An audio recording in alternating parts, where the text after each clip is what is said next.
Hi friends, இன்றைக்கி வந்துட்டு இறாலும் மரவள்ளி கிழங்கு வச்சு ஒரு சூப்பரான டிஷ் ஒன்று செஞ்சுருக்கேன். நீங்களும் உங்கள் வீட்டில் ட்ரை பண்ணி பாருங்கள். இப்போ எண்ணெய் வந்துட்டு 2 ஸ்பூன் சேர்த்துருக்கேன். எண்ணெய் நல்லா சூடானதுக்கு அடுத்தது கடுகு வந்துட்டு 1/4 ஸ்பூன் சேர்த்துருக்கேன். கடுகு நல்லா பொரிஞ்சு வந்ததுக்கு அடுத்தது 5 பல் பூண்டு எடுத்து இதில் நான் தட்டி இதோட நான் சேர்த்துருக்கேன். நீங்கள் தட்டி போடுங்க பூண்டு, அப்போ தான் அதோடைய வாசனை டேஸ்ட்டு எல்லாமே நல்லாயிருக்கும். இப்போ வெங்காயம் வந்துட்டு 4 எடுத்து அதுலேயும் கட் பண்ணி இதோட நான் ஆட் பண்ணியிருக்கேன்.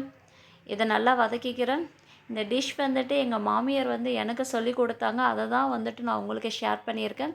மரவள்ளிக்கிழங்கு வந்துட்டு சாப்பிடாதவங்க கூட இந்த மாதிரி இறால் போட்டு செஞ்சு கொடுத்திங்கன்னா கண்டிப்பாக எல்லாருமே சாப்பிடுவாங்க. அதோட டேஸ்ட்டும் நல்லாயிருக்கும். இப்போ நான் தக்காளி 3 எடுத்து கட் பண்ணி இதோட நான் சேர்த்துருக்கேன். இதை நல்லா மிக்ஸ் பண்ணிக்கிறேன்.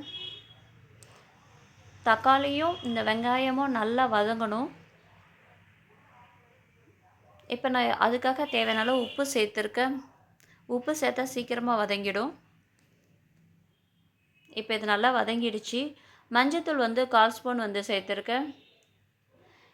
மஞ்சத்தூள் சேர்த்ததுக்கு அடுத்து இப்போ இறால் சேர்த்துக்கிறேன். இந்த இறாலோடைய இந்த தண்ணியும் அந்த மரவள்ளி கிழங்கும் நல்லா மிக்ஸ் ஆகும்போது அதோட டேஸ்ட்டே வேறு லெவலில் இருக்கும். நீங்கள் ட்ரை பண்ணி பாருங்கள். இப்போ குழம்பு மிளகாய்த்தூள் 1/2 ஸ்பூன் சேர்த்துருக்கேன். 1/2 ஸ்பூன் சேர்த்தா போதும், நிறைய சேர்க்க தேவையில்லை.